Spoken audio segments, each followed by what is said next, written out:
Good morning बच्चों। आज हम एक ऐसा कॉमन टॉपिक पढ़ाएंगे जो कक्षा 10, कक्षा 11 और कक्षा 12 के बच्चों के लिए बहुत इम्पॉर्टेंट है, जिसमें से कक्षा 10 और कक्षा 12 के लिए वेरी मोस्ट इम्पॉर्टेंट है कि डीएनए और आरएनए में क्या अंतर है। आज हम लोग समझेंगे डीएनए और आरएनए में क्या अंतर होता है, उसके बारे में पूरी डिटेल चर्चा हम लोग आज करेंगे। ठीक है, तो देखा जाए डीएनए आरएनए है क्या। सभी लोग जानते हैं कि डीएनए का full form deoxy nucleic acid है, जबकि आरएनए का फुल फॉर्म न्यूक्लिक एसिड है। ये कॉमन सी बात है जो छोटे क्लास में कक्षा 9 और 10th के बच्चों को बता दिया जाता है कि डीएनए का फुल फॉर्म, डीएनए का पूरा नाम डीऑक्सी न्यूक्लिक एसिड, जबकि आरएनए का पूरा नाम न्यूक्लिक एसिड है।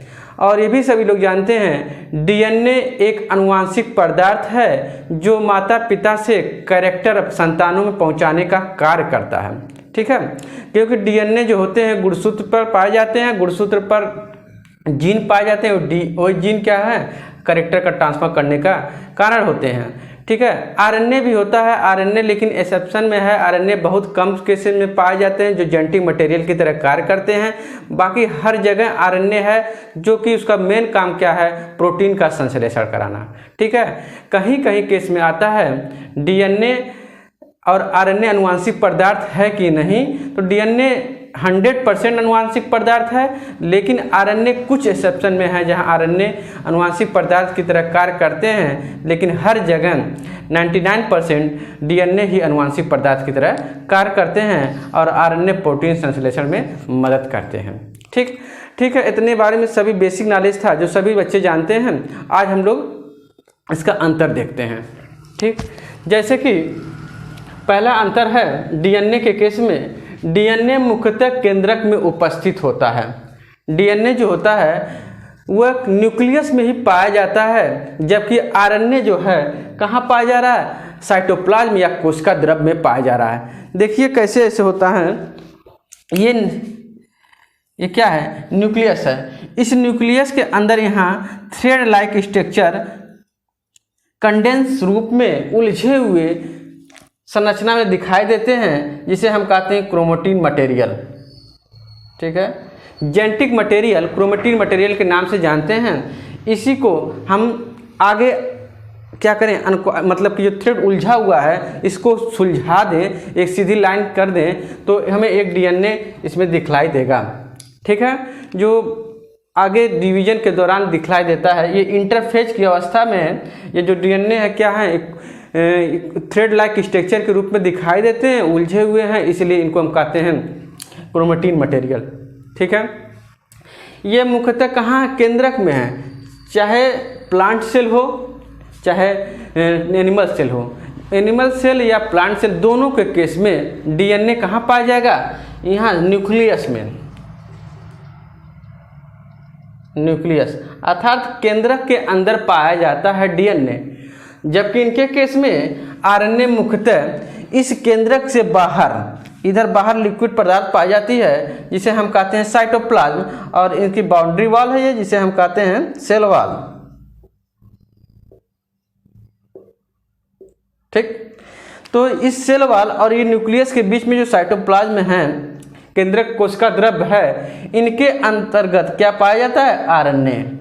ठीक, ये बात क्लियर हो गया, क्योंकि डीएनए के द्वारा आरएनए का निर्माण किया जाता है और ये क्या करते हैं, न्यूक्लियस से इनको बाहर साइटोप्लाज्म में भेज देते हैं। इसलिए आरएनए कहाँ पाए जाते हैं, साइटोप्लाज्म में या कोशिका द्रव्य में। तो आरएनए कहाँ मिलेगा, साइटोप्लाज्म में, डीएनए कहाँ मिलेगा, न्यूक्लियस में। इतना बात समझ में आ गया। अब आते हैं दूसरा अंतर देखा जाए कि दूसरा अंतर कह रहा है अणु बहुत बड़े हजारों लाखों न्यूक्लियोटाइड मोनोमर्स के बने होते हैं। कहने का मतलब यहाँ ये है कि जो डीएनए का एक अणु देखा जाए, डीएनए का एक छोटा सा फ्रेगमेंट ही देखा जाए, तो डीएनए ये है मान लीजिए, और इनके केस में आरएनए है ये। ठीक, तो डीएनए के केस में देखा जाए तो ये न्यूक्लियोटाइड मोनोमर छोटे छोटे एक एक न्यूक्लियोटाइड, यहाँ देखिए न्यूक्लियोटाइड्स की संख्या जो होती है डीएनए को बनाने में हजारों लाखों न्यूक्लियोटाइड्स आपस में जुड़ करके डीएनए का निर्माण करते हैं। ठीक है, कितने लाखों की संख्या में न्यूक्लियोटाइड्स आपस में जुड़ेंगे, पॉलीन्यूक्लियोटाइड चेन बनेगा, जिसे हम कहते हैं क्या, डीएनए। इनके संख्या में क्या है, इस न्यूक्लियोटाइड की संख्या कितनी होती है, लाखों हजारों की संख्या में डीएनए का निर्माण करते हैं। इसी तरह हुबहू ये भी है, लेकिन इनमें न्यूक्लियोटाइडों की संख्या बहुत कम होती है। कह लें 70 से लगाए 12,000 के बीच में न्यूक्लियोटाइड्स आपस में आरएनए का निर्माण करते हैं। ठीक, ऐसा इसलिए होता है क्योंकि डीएनए देखा जाए जब न्यूक्लियस के अंदर पाया जा रहा है तो कंडेंस हैं, थ्रेड लाइक स्ट्रक्चर के रूप में उलझे हुए पाए जाते हैं। ठीक है, इसलिए अगर खोला जाए तो बहुत बड़ा हो जाता है, अर्थात कहा जाए डीएनए मैक्रो मॉलिक्यूल हो जाते हैं, क्योंकि इनकी लंबाई बहुत बड़ी है और उस पर हजारों लाखों न्यूक्लियोटाइड आपस में जुड़ने के कारण इनकी लंबाई क्या हो गई है, बहुत बड़ी हो गई है। जबकि डीएनए के द्वारा जब आरएनए बनाते हैं तो छोटे छोटे फ्रेगमेंट में टूट टूट के बाहर निकलते रहते हैं, साइटोप्लाज्म में आते रहते हैं, इसीलिए आरएनए की जो लंबाई होती है छोटी होती है, क्योंकि इसमें न्यूक्लियस के अंदर डीएनए आरएनए का निर्माण करता है और उसको कोशिका द्रव्य में छोड़ता रहता है, इसलिए छोटे छोटे खंड में हो जाते हैं, जिसके कारण इसमें 70 से 12,000 न्यूक्लियोटाइड ही जुड़ पाते हैं। इसलिए ये क्या हैं, काफ़ी छोटे हो जाते हैं, किनसे, डीएनए की अपेक्षा। तो डीएनए की लंबाई बहुत बड़ी क्योंकि न्यूक्लियोटाइड की संख्या बहुत ज़्यादा है, आरएनए की लंबाई छोटी क्योंकि न्यूक्लियोटाइड की संख्या कम पाया जाता है। ठीक, ये बात समझ में आ गया होगा। दूसरा भी अंतर। अब आते हैं तीसरा देखिए, कह रहा है अणु द्विसूत्री एवं रेखाकार। वाटसन और क्रिक जब हम लोग पढ़ रहे थे तो वाटसन क्रिक मॉडल में हम बताए थे, वाटसन क्रिक मॉडल इसी तरह है।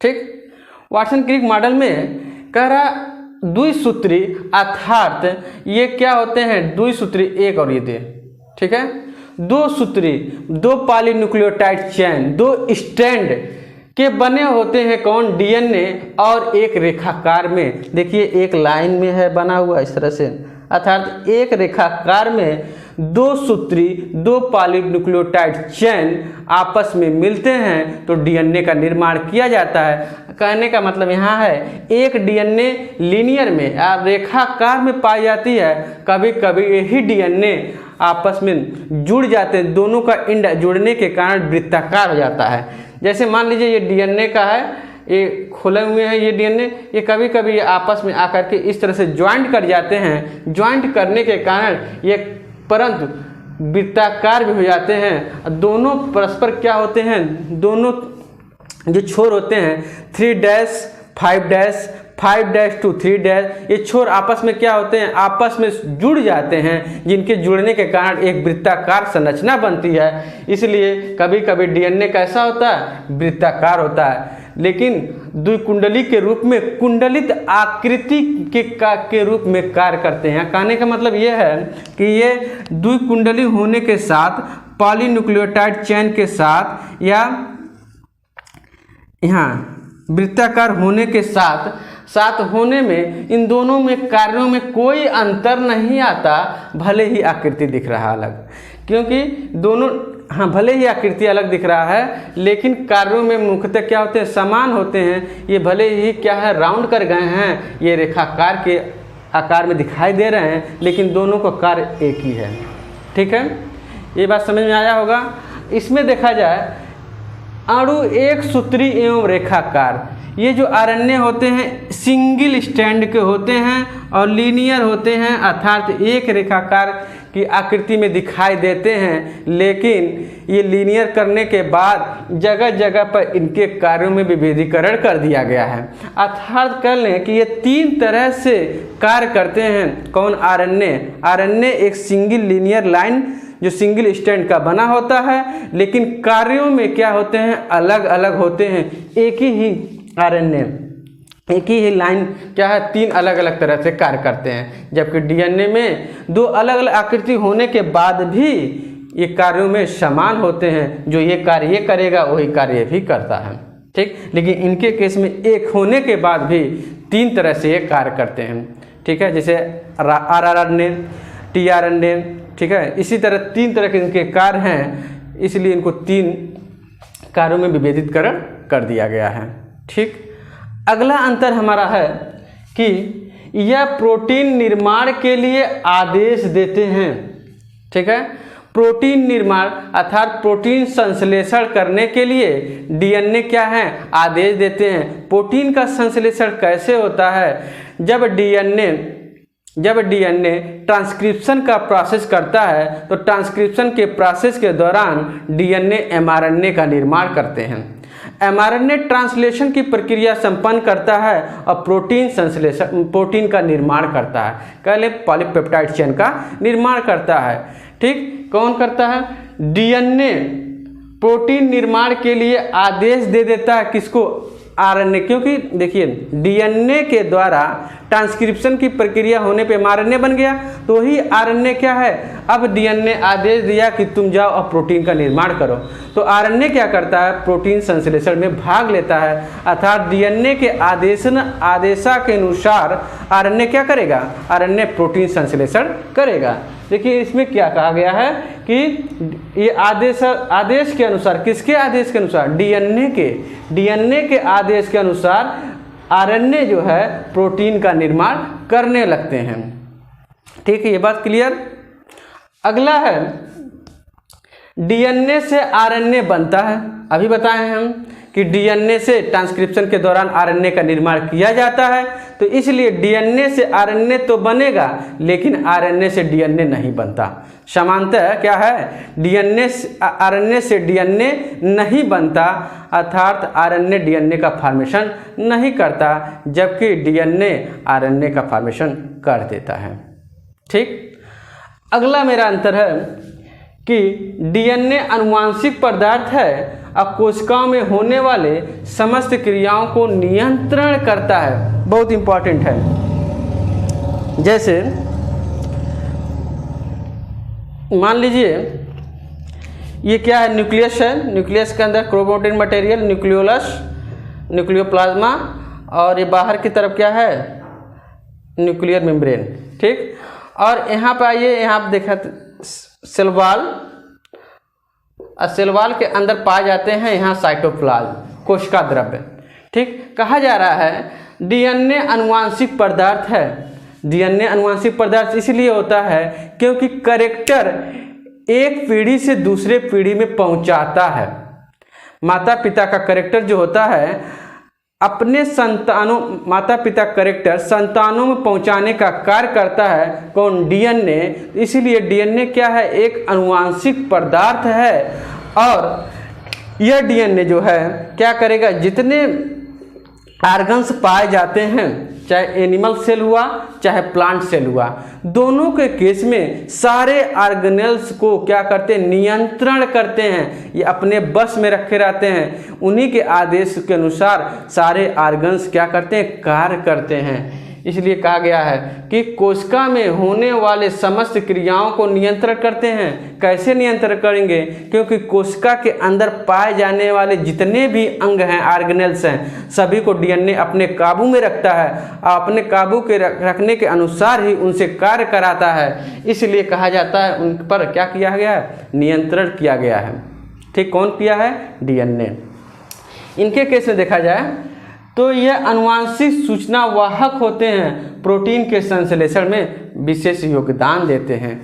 क्योंकि DNA जब आदेश देता है RNA को प्रोटीन संश्लेषण करने के लिए, तो आदेश के अनुसार ये एमिनो एसिड को लेके जाते हैं। कौन लेके जाता है? tRNA उस एमिनो एसिड को लेकर के mRNA से अटैचमेंट बनाता है। अटैचमेंट बनाने के बाद ही प्रोटीन का संश्लेषण किया जाता है। तो इसीलिए यहाँ लिखा है यह आनुवांशिक सूचना वाहक, ये भी कह सकते हैं कि जो सूचना DNA देता है किसको? RNA को, तो RNA उस सूचना को क्या करता है, एक स्थान से दूसरे स्थान तक पहुंचाने का कार्य करता है, अर्थात एक कैरियर की तरह कार्य कर रहा है, ठीक है, आरएनए। और प्रोटीन संश्लेषण में इसका विशेष योगदान है। आरएनए के बारे में बस इतना ही जानिए, और डीएनए के बारे में कि डीएनए 100 में 99% है कि अनुवांशिक पदार्थ की तरह कार्य करता है, जबकि आरएनए प्रोटीन संश्लेषण में अपना पूर्ण रूप से योगदान देता है। प्रोटीन संश्लेषण करने पे आरएनए क्या है, अपना पूर्ण योगदान देता है, और डीएनए अनुवांशिक पदार्थ के रूप में कार्य करता है। अगला अंतर है कि डीएनए में निम्नलिखित नाइट्रोजन बेस होते हैं, अर्थात डीएनए को बनाने के लिए 4 तरह के नाइट्रोजन बेस पाए जाते हैं। 4 तरह के नाइट्रोजनस बेस पाए जाते हैं। यही चारों नाइट्रोजनस बेस आपस में क्या होते हैं, जुड़ते हैं, और जुड़ने के बाद एक लंबा चैन का रूप लेते हैं, जिसे हम कहते हैं पॉलीन्यूक्लियोटाइड चैन। अब वो 4 नाइट्रोजनस बेस कौन से थे जो आपस में जुड़ते हैं और डीएनए का निर्माण करते हैं? तो 4 में ये 2 नाइट्रोजन बेस हैं, प्यूरिन और पिरिमिडीन। ठीक है, प्यूरिन के केस में 2 नाइट्रोजन बेस आते हैं, जिसे हम एडेनिन और गुआनिन के नाम से जानते हैं। ठीक है, और पिरिमिडीन के केस में 3 नाइट्रोजन बेस आते हैं, साइटोसिन, यूरेसिल और थायामीन। बट डीएनए के केस में यूरेसिल नहीं पाया जाता। कुल नाइट्रोजन बेस 5 में 2 नाइट्रोजन बेस प्यूरिन का है और 3 नाइट्रोजन बेस पिरिमिडीन का है, जिसमें 3 नाइट्रोजन बेस पिरिमिडीन में से 1 यूरेसिल डीएनए के केस में नहीं होता। कहने का मतलब था डीएनए का निर्माण करने के लिए 4 नाइट्रोजनस बेस एडेनिन, गुआनिन, साइटोनिन और थायमिन आपस में जुड़ते हैं और जुड़ करके एक लंबा चैन बनाते हैं, जिसे हम कहते हैं पॉलीन्यूक्लियोटाइड चैन। इस तरह से डीएनए का निर्माण कर लिया जाता है, और यही सब क्या हैं, हजारों लाखों संख्या में जुड़ते हैं और बहुत बड़ा चैन का निर्माण करते हैं। किनके केस में? डीएनए के केस में। बट आरएनए के केस में देखा जाए तो आरएनए के केस में भी नाइट्रोजनस बेस 2 टाइप के, प्यूरिन, पिरिमिडीन। प्यूरिन हुबहू डीएनए की तरह, एडेनिन, गुआनिन, ठीक है, जबकि पिरिमिडीन के केस में इसमें थायमीन के स्थान पर यूरेसिल आ जाता है। अर्थात कह लीजिए कि पिरिमिडीन में साइटोसिन और यूरेसिल, एडेनिन, गुआनिन आपस में जुड़ते हैं और आरएनए का निर्माण करते हैं। इस तरह से क्या है, आरएनए का निर्माण किया जाता है कि एडेनिन, गुआनिन, साइटोनिन और यूरेसिल आपस में जुड़ करके आरएनए का एक लंबा चैन जो सिंगल स्ट्रैंड का होता है उसका निर्माण करते हैं। और डीएनए में डबल या पॉलीन्यूक्लियोटाइड चेन किसका डबल होता है, 2 स्ट्रैंड के बने होते हैं। दोनों स्ट्रैंड हाइड्रोजन बॉन्ड के सहायता से जुड़ते हैं और एक लंबा सा चैन बनाते हैं। वो हाइड्रोजन बॉन्ड जैसे थायमीन के साथ एडेनिन जुड़ता है, साइटोनिन के साथ, साइटोसिन के साथ गुआनिन जुड़ता है। 3 हाइड्रोजन बॉन्ड साइटोसिन गुआनिन के सहायता से, 2 हाइड्रोजन बॉन्ड एडेनिन थायमीन के सहायता से जुड़ करके डीएनए 2 पॉलीन्यूक्लियोटाइड चैन के एक लंबा चैन बनाता है। इनके केस में वही चीज़ हुबहू एडेनिन यूरेसिल से जुड़ जाता है, साइटोसिन गुआनिन से जुड़ जाता है और जुड़ करके एक लंबा चैन बनाता है, लेकिन डीएनए से अपेक्षा छोटा चैन होता है। और लास्ट पॉइंट हमारा ये है कि डीएनए के केस में जो राइबोज होते हैं, डीएनए राइबोज जो होते हैं, राइबोज शुगर 2 प्रकार से होते हैं। एक को कहते हैं डीऑक्सीराइबोज शुगर और दूसरा ribose sugar. Deoxyribose sugar DNA के केस में पाया जाता है, इसलिए देखिए यहाँ लिखे हैं डीऑक्सीराइबोज शुगर, जिसका केमिकल फार्मूला C5H10O4 होता है। कैसे, इसका देख लिया जाए स्ट्रक्चर, तो इस तरह से इनका स्ट्रक्चर बनता है। OH H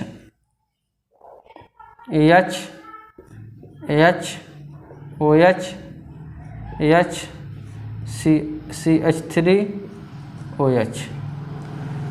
देखिए C5 1 carbon, 2 carbon, 3 carbon, 4 carbon, 5 carbon, पांचों कार्बन, हाइड्रोजन 10 1 2 3 4 5 6 7 8 9 10, ठीक है, ये हो गया 2 10 हाइड्रोजन और ऑक्सीजन की संख्या 4 1 2 3 और 4।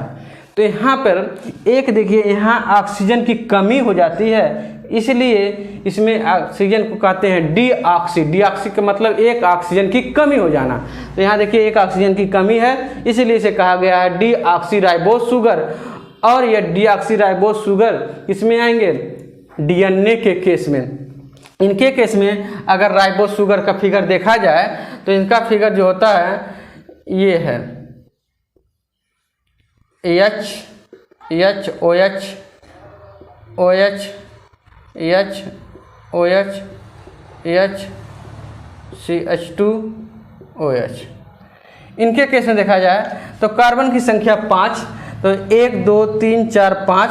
हाइड्रोजन की संख्या 10, 1 2 3 3 4, 1 2 3 4 5 6 7 8 9 10।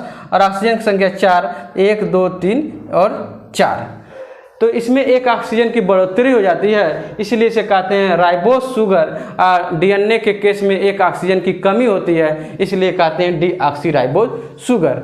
ये बहुत इंपॉर्टेंट अंतर है जो 10, 11 और कक्षा 12 के बच्चों के लिए आना ही चाहिए, क्योंकि बहुत इंपॉर्टेंट अंतर है डीएनए और आरएनए में। ठीक, आज के क्लास में स्टॉप करते हैं।